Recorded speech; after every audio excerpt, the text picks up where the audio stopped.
Qadr kechasida 4 ta amalni qilmasdan uxlamagin. Nima amallar ya Allohning rasuli? Hammamizga tegishli shu narsa. Birinchisi Qur'oni Karimni bir marta xatm qil. Ikkinchisi barcha payg'ambarlarga qiyomat kuni o'zingga shafoatchi qil.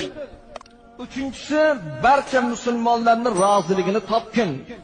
To'rtinchisi haj va umra qilgin. Shularni aytganlardan so'ng Rasululloh sallallohu alayhi va sallam xufton namozini o'qishga kirishdilar. Namoz tugaguncha kutdim. Rasululloh salom berganlardan keyin so'radim: "Ey Allohning rasuli, otam, onam sizga fido bo'lsin. Menga shu 4 ta amalni bajarmay uxlamasligimni aytdingiz.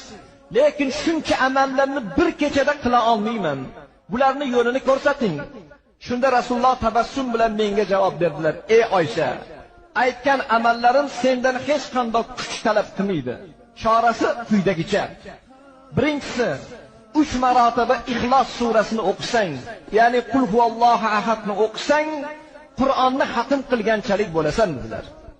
Ikkinchisi, menga va boshqa payg'ambarlarga salovat aytsang, bizlar senga qiyomatda shafoatchi bo'lamiz.